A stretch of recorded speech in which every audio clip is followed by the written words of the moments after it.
Querido irmão, querida irmã, você que está nos escutando, seja muito bem-vindo. Eu sou Dom Josafá Menezes da Silva, arcebispo metropolitano de Vitória da Conquista, na Bahia, chegando até você para refletirmos a palavra de Deus. Iniciamos hoje o mês missionário, hoje é 1º de outubro de 2023, celebramos o 26º domingo do tempo comum. Escutemos o Evangelho, ouvintes. Continuamos lendo São Mateus, hoje o capítulo 21, versículos do 28 ao 32. Naquele tempo, Jesus disse aos sacerdotes e anciãos do povo: "Que vos parece? Um homem tinha 2 filhos. Dirigindo-se ao primeiro, disse-lhe: Meu filho, vai trabalhar hoje na vinha. Respondeu ele: Não quero. Mas em seguida, tocado de arrependimento, foi. Dirigindo-se depois ao outro, disse-lhe a mesma coisa. O filho respondeu: Sim, pai, mas não foi. Qual dos 2 fez a vontade do pai? O primeiro, responderam-lhe. E Jesus disse-lhe: Em verdade vos digo, os publicanos e as meretrizes vos precedem no reino de Deus.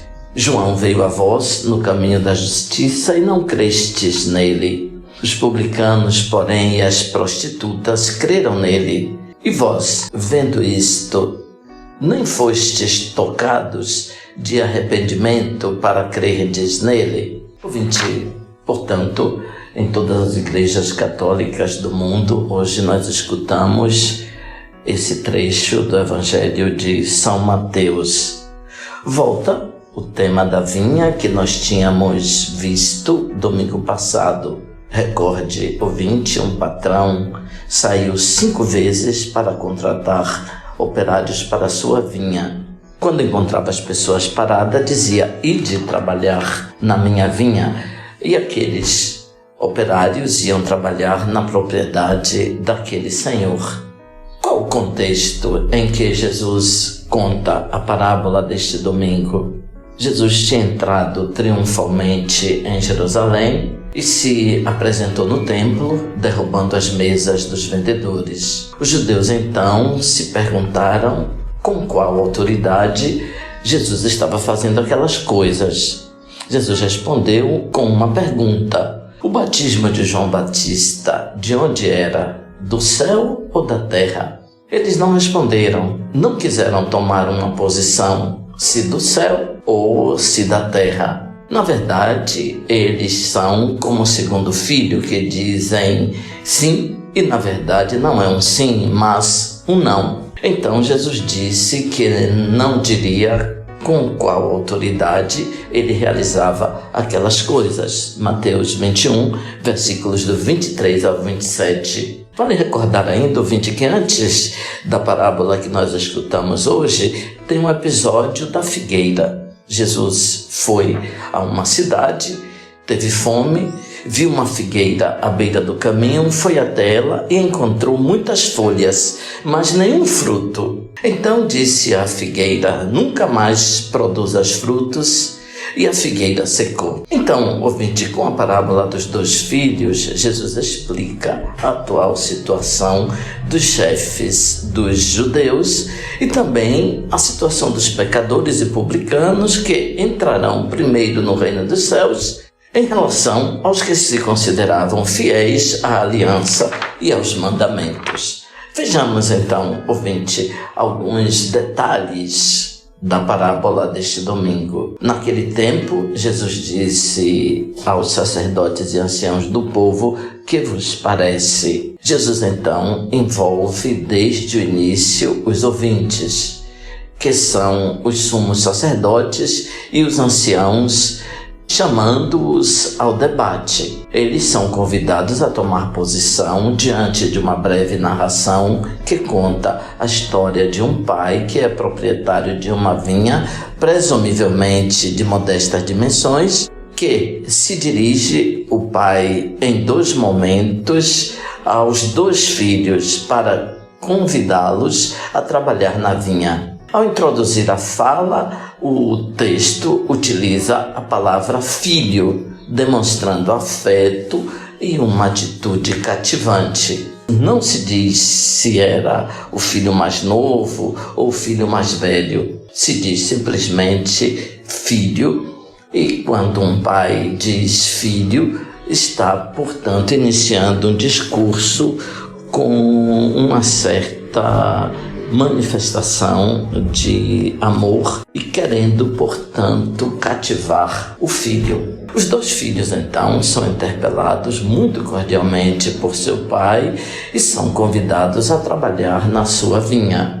A reação de cada um é completamente diferente. O primeiro responde com um brusco e grosseiro "não quero", porém reflete e depois vai trabalhar na vinha. O segundo diz um gentil e elegante "sim, senhor", porém não vai à vinha e não arreda uma palha, como se diz, para realizar aquele sim que ele tinha respondido com tanta solenidade. No primeiro, as palavras não são satisfatórias, porém a ação é boa.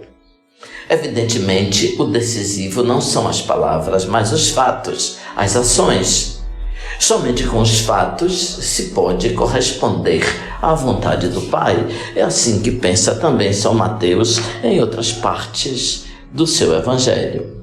À resposta negativa do primeiro filho, o pai verdadeiramente não reage.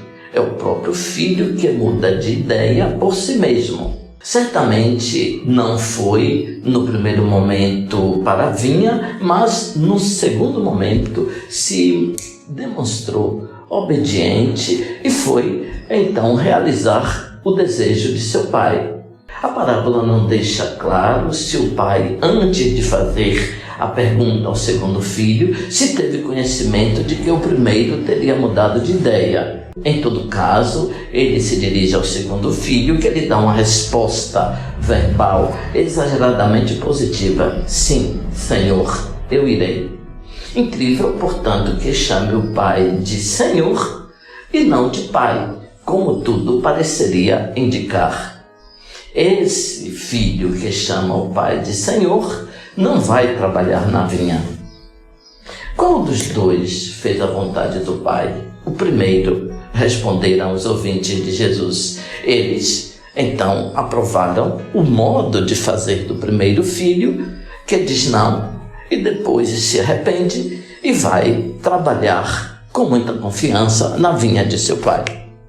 Literalmente, Mateus diz que o primeiro filho se converteu, transformou o seu modo de ver as coisas, começou a ver de modo novo a vinha. Não é mais a vinha de seu pai, a vinha de seu senhor, mas a sua própria vinha.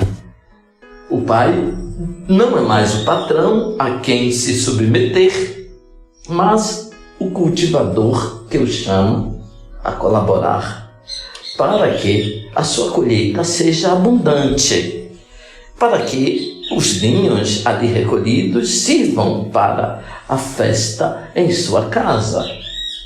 E nessa festa todos possam se alegrar. Agora, o coração do primeiro filho está unificado. Não é por imposição que ele vai trabalhar na messe, mas sim porque entende que aquela vinha é também sua e merece o seu amor. No centro da parábola está a pergunta: qual dos dois fez a vontade do Pai? Em que consiste, ouvinte, a vontade do Pai?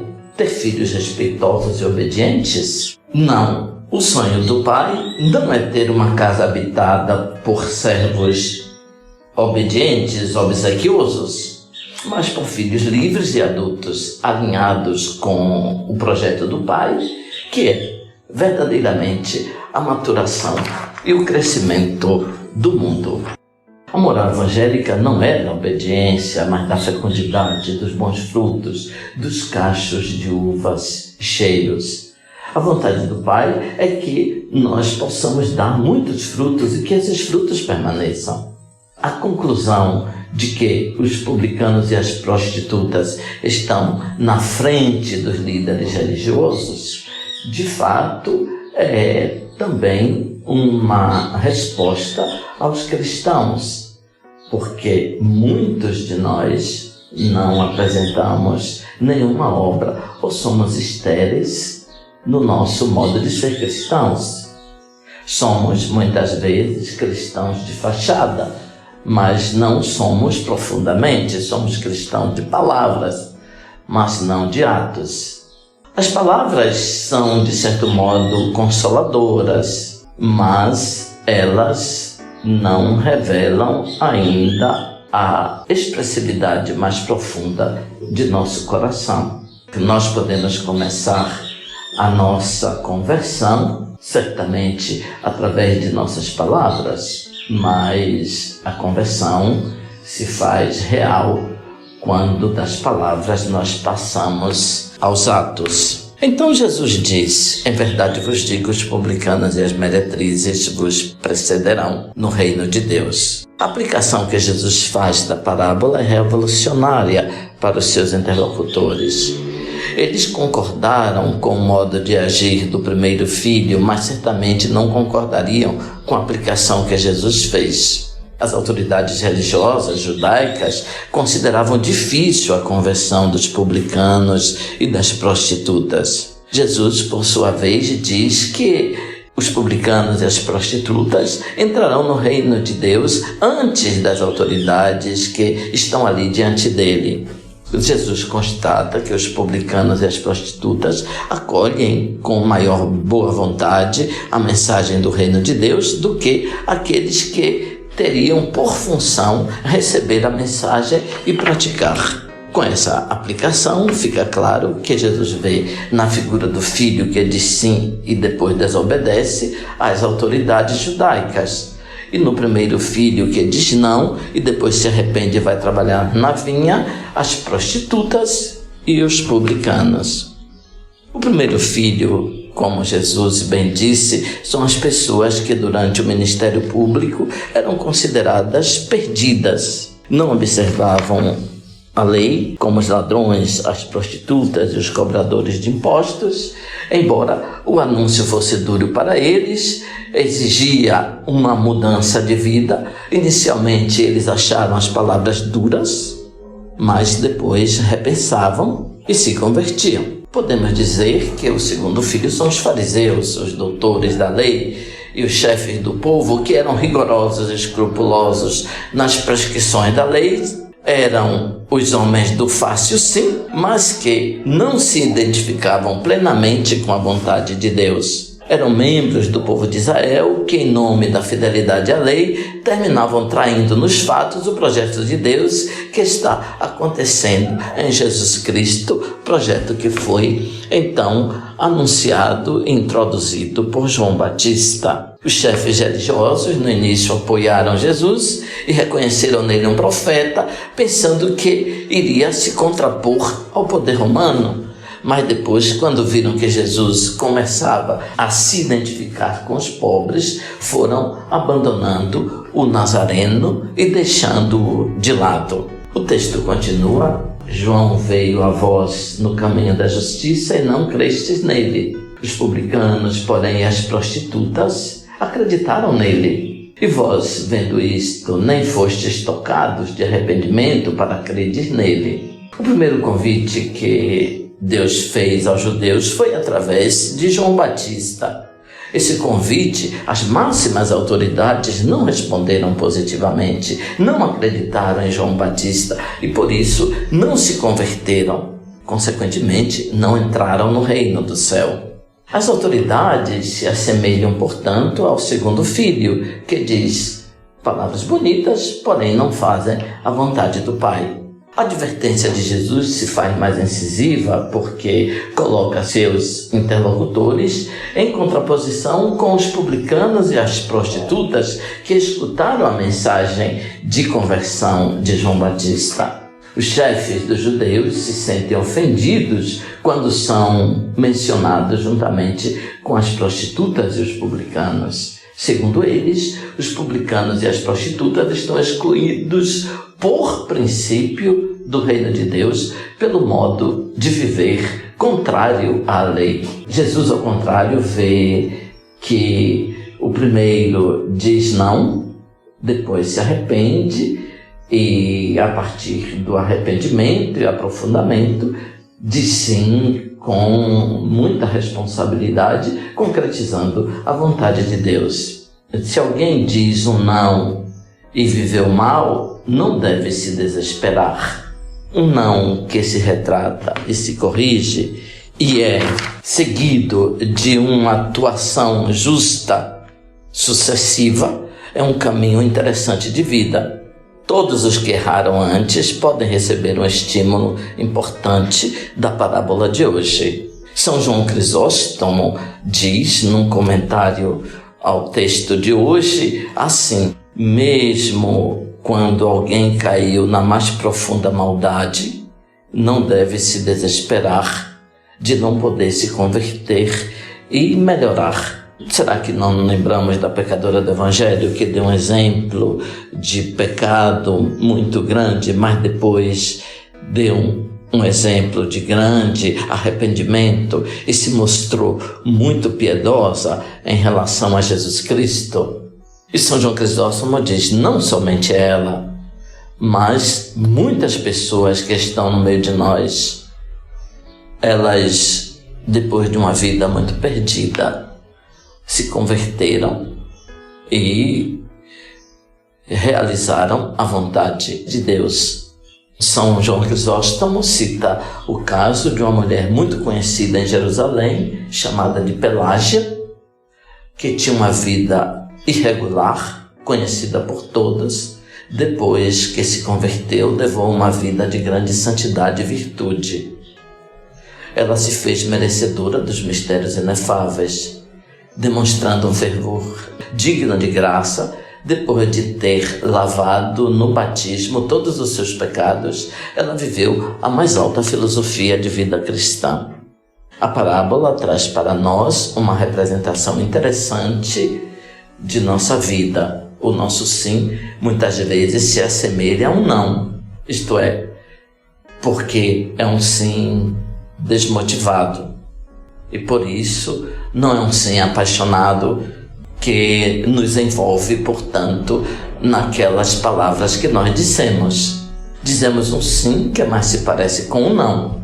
Muitas vezes nós somos também como o segundo filho. Dizemos sim e não fazemos nada. Num momento de entusiasmo, dizemos que faremos tudo por Deus, depois o abandonamos. Muitas vezes no Evangelho, Jesus falou a respeito da contradição entre dizer e fazer. O que conta é fazer a vontade de Deus. Com a figura de um pai terreno, Jesus quer significar o Pai Celeste, que quer que cada filho trabalhe pelo seu reino, que se dedique ao anúncio do Evangelho com grande paixão. Com relação à resposta diferente dos dois filhos, podemos também considerar que as palavras enganam. Pronunciando-as, pensamos que fizemos já muitas coisas. Nem todo o que diz Senhor, Senhor entrará no reino dos céus, mas somente aqueles que fazem a vontade de Deus. Quem está próximo de Deus muitas vezes pensa que já fez muitas coisas e se sente em paz e salvo. Muitas vezes pessoas que não estão próximas de Deus podem apresentar comportamentos mais sérios e mais autênticos. Uma conversão tardia é melhor do que uma autojustificação que pensa não ter necessidade de nenhuma conversão. O que conta diante de Deus? Uma boa profissão de fé ou a consciência que tudo vem de Deus, inclusive a graça de ser fiel? Quem se considera pecador sabe também que Deus o ama, que o espera e sempre aguarda uma mudança que continuará até o final da vida. Um pai sabe como os filhos se comportam e muito mais o Pai Celeste. Resulta evidente que o tema central da parábola é a relação entre palavras e ações. Um tema muito caro a São Mateus. Não todos os que dizem Senhor, Senhor, entrará no reino dos céus, mas aquele que faz a vontade de Deus. A vida da igreja, ouvinte, é um contínuo chamado para a nossa conversão, mas deve ser uma conversão sincera.